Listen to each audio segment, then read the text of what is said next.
Hey, Hariom, hello, student. This is Nishant sir, welcoming you to the GBPS video classes of English literature. Welcome to the chapter 3, that is Iswaran.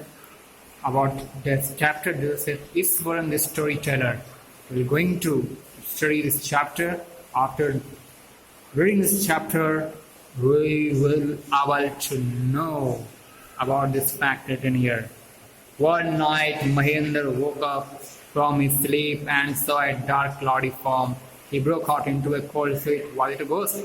चलिए जानते हैं क्या था वो उसका जो cold sweet था यानी कि सपना जिस सपने को तोड़कर वह उठता है from his sleep and saw a dark cloudy form he broke out into A cold sweet आखिर वो किस क्या था डिटेल में जानते हैं पढ़ने के बाद ही मालूम चलेगी इसके बारे में कि क्या कह रहा है The story was narrated to Ganesh by young man Mahendra by name. Mahendra एक नाम का एक इंसान था. महेंद्र नाम के एक आदमी के द्वारा ये सारा कहानी बताया गया किसको? गणेश को. He was a junior supervisor in a firm which offered on hire supervisors at various type of construction site, factory, bridges, dams and so on. तो महेंद्र कौन था? एक जूनियर सुपरवाइजर था. ठीक है, कौन था? Junior supervisor. सुपरवाइजर का काम क्या होता है? सुपरवाइजर बने आप लोग जानते हो. देखो, एक सुपरवाइजर कैसे कहते हैं? A person whose job is to check the work of all the people.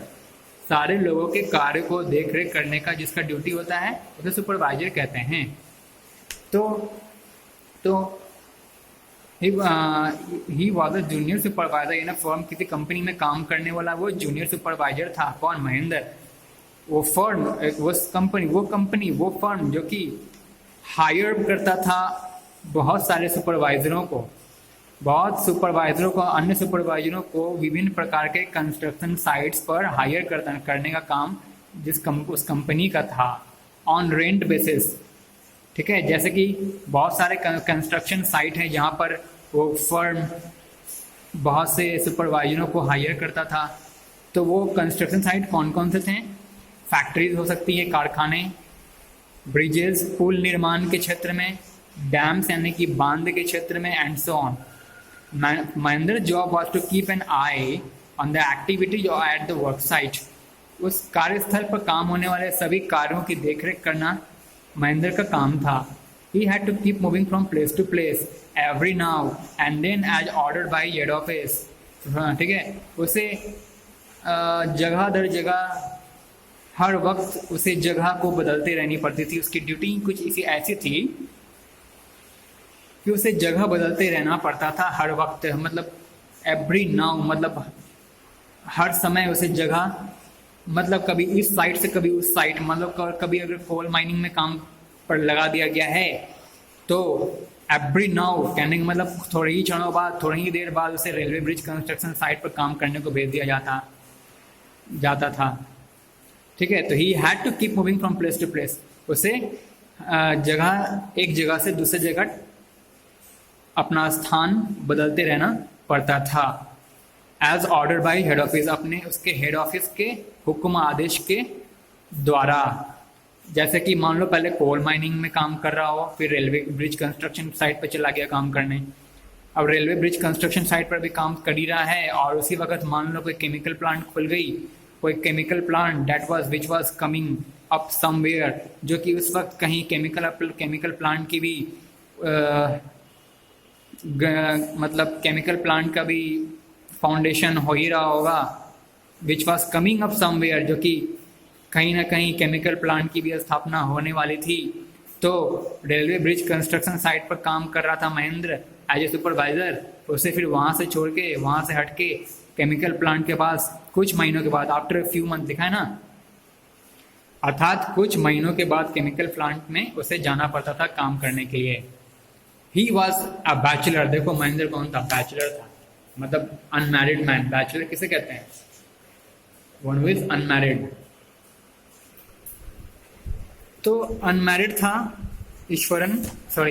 Mahendra. He was a bachelor. His needs were simple and he was to adjust himself to all kinds of odd condition. उसकी जो मांगे थी, उसकी जो ज़रूरतें थी बहुत ही साधारण थी. and he was able to adjust himself to all kinds of odd condition. विपरीत परिस्थितियों में भी रहने की उसके पास शक्ति थी, क्षमता थी। कठिन से कठिन परिस्थिति में, विपरीत परिस्थितियों में भी बिल्कुल ऑड कंडीशन में उसे रहने की उसके पास एबिलिटी थी। एज ही वॉज सिंगल ना, क्योंकि उसके पास तो उसकी कोई पत्नी, कोई बच्चे तो थे नहीं, फैमिली तो थी नहीं, वो अकेला था, तो उसे किसी भी विपरीत कंडीशन में रहने के लिए कोई तकलीफ नहीं होती थी। Whether it was an ill equipped circuit house और a makeshift canvas tent in the middle of a stone quarry. Whether it was, हाँ, इल इक्विप्ड सर्किट हाउस, मान लो कि उसे किसी बहुत ही अव्यवस्थित सर्किट वाले हाउस में ड्यूटी मिल गई हो, जहाँ पर सर्किट इल इक्विप्ड सर्किट है, मतलब कोई व्यवस्था नहीं है, इक्विपमेंट की, सर्किट इक्विपमेंट की कोई व्यवस्था नहीं है, बिल्कुल बुरी हालत है, वैसे घर में उसे रहने को मिल गया हो। और a makeshift canvas tent in the middle of a stone quarry. यहाँ पे स्टोन क्वारे, क्वारे की मतलब होता है mines, that is called stone mines. In the middle of a stone mines समझ लीजिए, यानी कि खदान में, पत्थरों की खदान के मध्य मान लो किसी मेकशिफ्ट कैनवास टेंट में रहने को उसे मिल जाता था कभी कभार ड्यूटी के दौरान। मेकशिफ्ट किसे कहते हैं?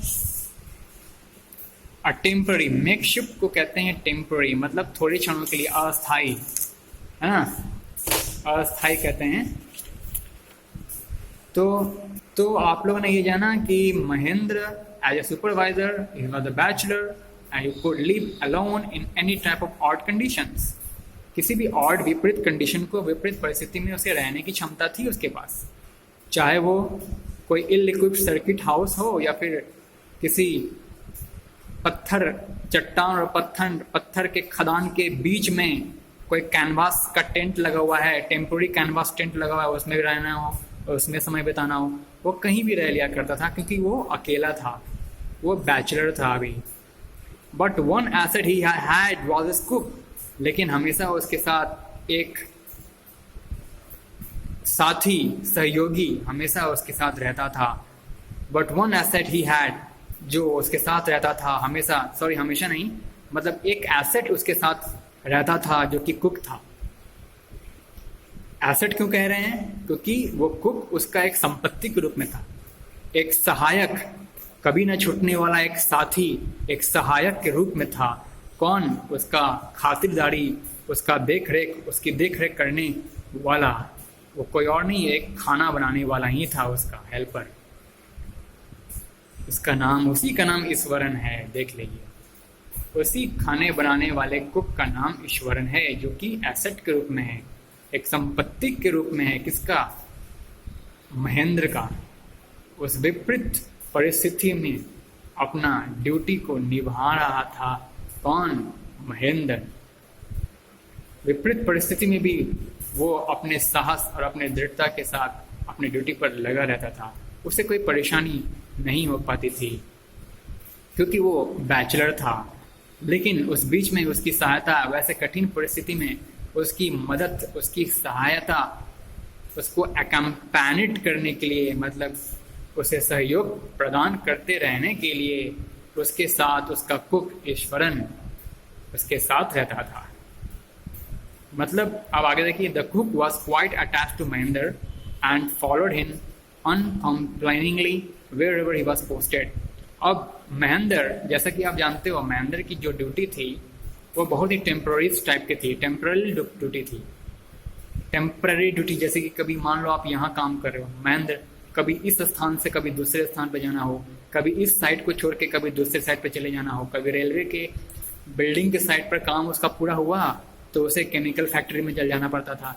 तो इस आवागमन के कारण, इस टेम्पररी अनशिफ्टिंग, अनसेटल्ड जॉब कंडीशन के लेकर के उसका जो कुक था कभी भी शिकायत नहीं करता था कि साहब आपकी नौकरी ऐसी है कि कभी इधर जाओ कभी उधर जाओ, मैं तो परेशान हो जाता हूँ। मतलब ऐसा कोई शिकायत उसका कुक कभी उसके साथ नहीं किया। The cook was quite attached to Mahendra, मतलब बहुत ही सद्भावना के साथ, बहुत ही दिल और काफ़ी आदर भरे अपने स्वभाव के साथ एक सहायक के रूप में हमेशा महेंद्र के साथ जुड़ा रहता था।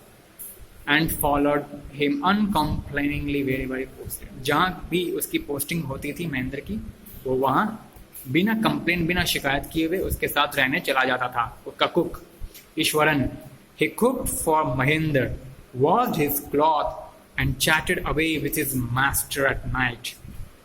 क्या क्या करता था वो कुक? महेंद्र के लिए खाना पकाता था, उसके कपड़े धोता था, और रात्रि के वक्त उनके साथ बातचीत भी क्या करता था अपने मास्टर के साथ। कौन? महेंद्र के साथ बातचीत भी क्या करता था रात्रि के वक्त।